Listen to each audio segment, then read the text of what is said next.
Hello guys, what's up, this is Rohan Singh and welcome to the YouTube channel. तो यार आज हम बात करने वाले हैं De Morgan's and Bertrand test के बारे में। ठीक है यार, इस टेस्ट को पढ़ने से पहले आपको एटलीस्ट रेशियो टेस्ट और रेबिस टेस्ट पता होनी चाहिए। अगर आपको नहीं पता है तो कोई बात नहीं यार, डिस्क्रिप्शन में लिंक दे दूंगा, आप वहां से उन वीडियो को चेक कर लेना और अच्छी तरह से आपको समझ में आ जाएगा। ठीक है, तो यार बढ़ते हैं आगे। मैं आपको फिर भी यार एक बार रिकैप करा देता हूँ ताकि आपको मालूम पड़ जाए कि ये वाला टेस्ट लगाते कब है। ठीक है, सबसे पहले काम क्या करते हैं, हम सीरीज को देखते ही हम एनेक्टम निकालते हैं। एनेक्टम निकालने के बाद मान लेते हैं मैंने लगाया रेशियो टेस्ट। क्या करते थे, un अपॉन un+1 की वैल्यू निकाला करते थे, limit n tends to infinite हुआ करती थी। ग्रेटर देन 1 पे कन्वर्जेंट था, लेस देन 1 पे डाइवर्जेंट था और इक्वल टू 1 पे फेल हो गया था। मान लेते हैं यार मैंने इसकी वैल्यू फाइंड करी और ये वाला टेस्ट फेल हो गया, तब हम क्या करते थे, हम लगाते थे रेबिस टेस्ट या लगा देते लॉगरिथम टेस्ट। ठीक है, मैं जल्दी जल्दी बता रहा हूं क्योंकि यार मैं रिकैप करा रहा हूं बस, है ना, ताकि आपको मालूम पड़ जाए कि ये वाला टेस्ट कब लगाया जाता है। ठीक है, और यहाँ पर मैंने आपको बताई भी थी कि कंडीशन क्या होती है लॉगरिथम टेस्ट लगाने की, यानी कि अगर यहाँ पर कोई ऐसा एक्सप्रेशन आया कि कब हम लॉगरिथम टेस्ट लगाएंगे, वो मैंने वीडियो को अंदर बता रखा है, आप वहां पे चेक कर लेना। ठीक है, तो मान लेते हैं यार ये टेस्ट फेल हुआ और मैंने लगाया रेबिस टेस्ट। रेबिस टेस्ट लगाया और रेबिस टेस्ट के अंदर क्या करते थे हम लोग, un upon un+1 -1 into n, limit n tends to infinite, इसकी वैल्यू फाइंड करा करते थे। ठीक है, अगर ये ग्रेटर देन 1 थी तो कन्वर्जेंट, लेस देन 1 थी तो डाइवर्जेंट, इक्वल टू 1 पे ही फेल हो जाती थी। ठीक है, तो मान लेते हैं यार मैंने इसकी भी वैल्यू फाइंड करी और इसकी वैल्यू 1 आई है। मान इसका मतलब क्या कि रेबिस टेस्ट भी फेल हो चुका है, रेबिस टेस्ट भी फेल हो चुका है। ठीक है,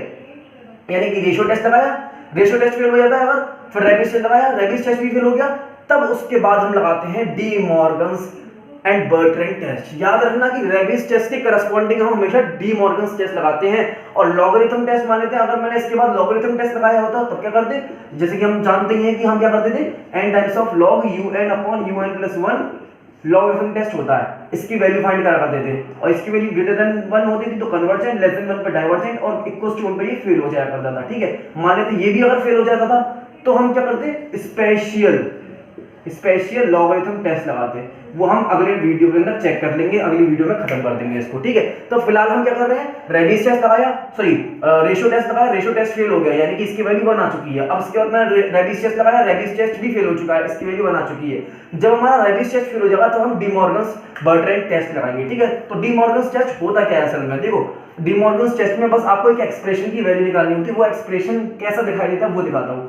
वो होता है n times of un upon un+1 -1 into log n, इसकी वैल्यू आपको फाइंड करनी पड़ती है।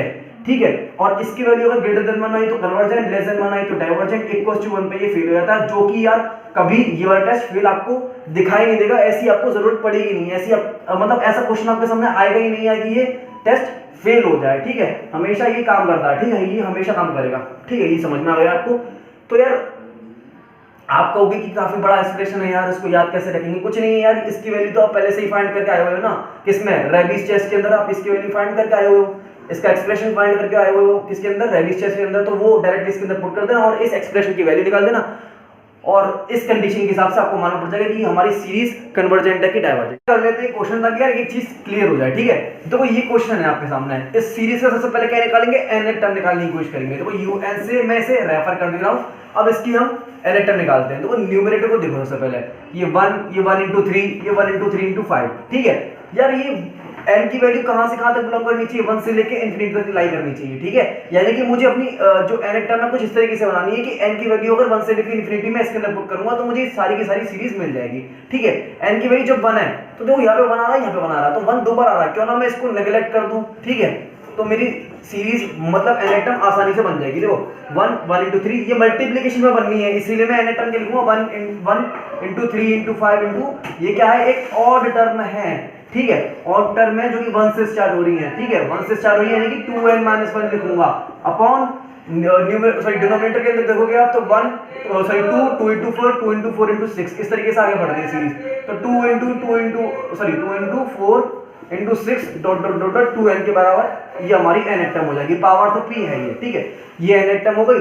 अब आप क्या करोगे कि un+1 निकालोगे, क्यों, क्योंकि मैं चाह रहा हूं रेशियो टेस्ट लगाना। रेशियो टेस्ट में क्या करते हैं हम लोग, un अपॉन un+1 की limit n tends to infinite find करते हैं। ठीक है, तो ये देखो यार आप un+1 क्या होगा, 1 इंटू 3 इंटू 5 इंटू, तो इसके पहले वाला नंबर क्या था 2n-3 और इसके पहले वाला नंबर क्या था 2n-1, सही बात है कि नहीं। अब n की जगह n+1 रिप्लेस कर दो आप, तो देखो जब इसको रिप्लेस करूंगा यहाँ पर जो n है, जब उसको मैं n+1 से रिप्लेस करूंगा तो यहाँ पे आएगा 2n-1, और इसके अंदर करूंगा तो 2n+1 आएगा, ठीक है, अपॉन 2 × 4 × 6 × 2n × 2n+1, ठीक है, की पावर p। अब मैं इसे डिवाइड करता हूं तो ये चीज कैंसिल आउट हो जाएगी इससे और ये चीज कैंसिल आउट हो जाएगी इससे, बचेगा क्या, un/un+1 limit n tends to infinite है ही है, तो ये ऊपर चले जाएगा 2n+2 अपॉन 2n+1 की पावर p। मैं इसको क्या ऐसे लिख सकता हूँ, +2 है ना, तो +1+1 लिख सकता हूँ, और 2n+1+1 ऐसे लिख सकता हूँ, तो डिवाइड कर देता हूँ 2n+1 से, ठीक है ना, तो 1+1 अपॉन 2n+1 की पावर p है, और limit n tends to infinite है ही है। इसके अंदर जब बनाओगे limit n tends to infinite लगाओगे तो ये 0 हो जाएगा, 1 अपॉन इनफिनिट 0 होता है, तो 1 की power p which is equal to 1। यहाँ पे हमारा un/un+1 limit n tends to infinite की वैल्यू 1 आई है, जिसकी वजह से मैं बोल सकता हूँ रेशियो टेस्ट फेल हो चुका है। जब रेशियो टेस्ट फेल हो जाता है तो हम क्या लगाते हैं, रैबीज टेस्ट, रैबीज टेस्ट लगाते हैं। देखो apply Raabe's test, Raabe's test के अंदर क्या होता है कि n टाइम्स ऑफ un/un+1 -1 की वैल्यू फाइंड करनी होती है limit n tends to infinite पर, ठीक है।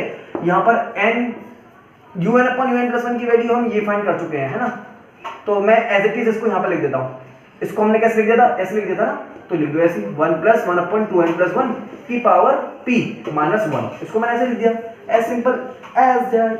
अब देखो 1 + x की पावर n का अगर हम देखें एक्सपेंशन क्या होता है, 1 + nx + n(n−1/2 factorial * x² plus dot dot dot dot, ये एक्सपेंशन होता है 1 + x की पावर n का। अगर आपको नहीं आता है, आप सीखना चाहते हो तो बता देना है कमेंट बॉक्स में, इसका प्रूफ भी बता दूंगा, ठीक है।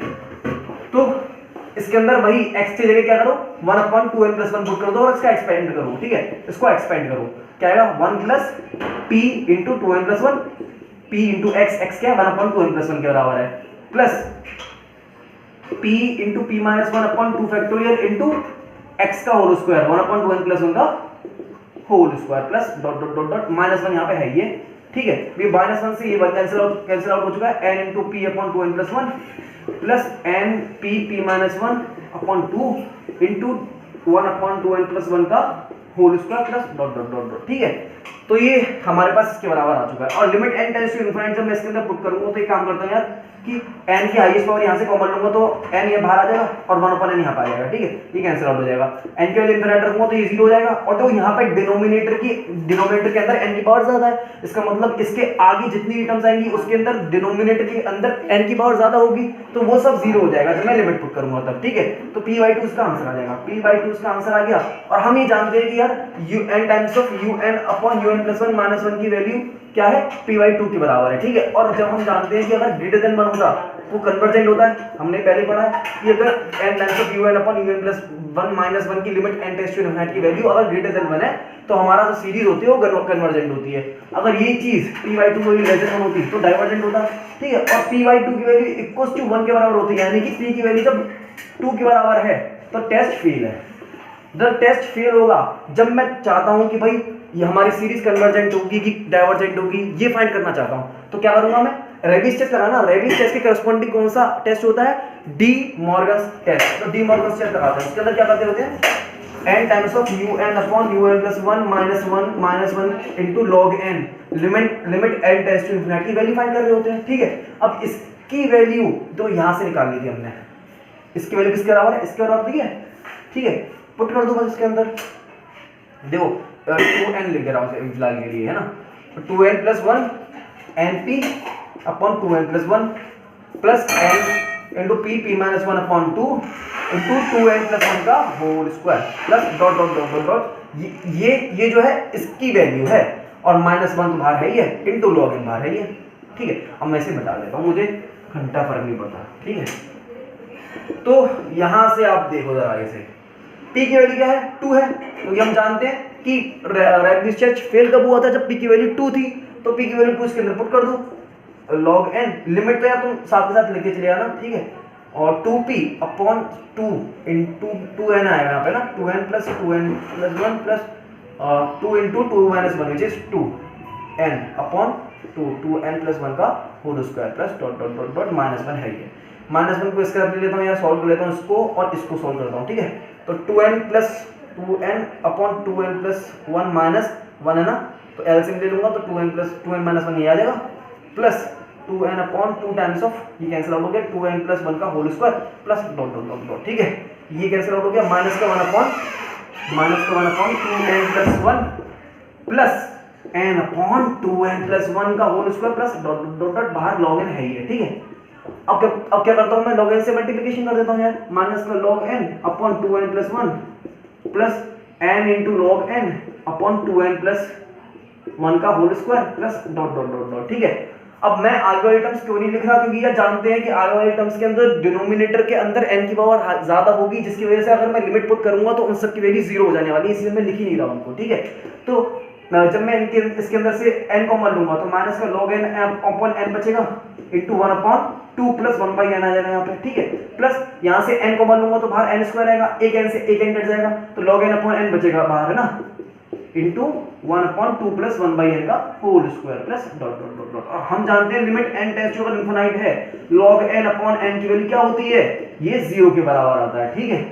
ये कैसे 0 के बराबर है ये भी देख लेते हैं यार, क्योंकि देखो limit n tends to infinite पे log n अपॉन n की वैल्यू 0 कैसे आती है, देखो कुछ सोचो, ये क्या है, इनफिनिट बाय इनफिनिट फॉर्म में, इसका क्या कर सकते हैं हम, एल हॉस्पिटल रूल लगा सकते हैं। एल हॉस्पिटल रूल में क्या होता है कि आप इसको 0 बाय 0 फॉर्म या इनफिनिट बाय इनफिनिट फॉर्म बन रही होती है तो हम न्यूमरेटर को डिनोमिनेटर को डिवाइड डिफरेंशिएट कर सकते हैं, ठीक है, और एज इट इज लिख सकते हैं limit n tends to infinite, इसको डिफरेंशिएट करके लिख दो एज इट इज, कोई घंटा फर्क नहीं पड़ता। तो log n का क्या होता है 1 अपॉन n और n का क्या होता है 1, जब मैं इसके अंदर लिमिट पुट करूंगा तो n की वैल्यू इनफिनिट पुट करूंगा तो 1 अपॉन इनफिनिट क्या होता है 0 के बराबर होता है, यानी कि इसकी वैल्यू 0 के बराबर होती है।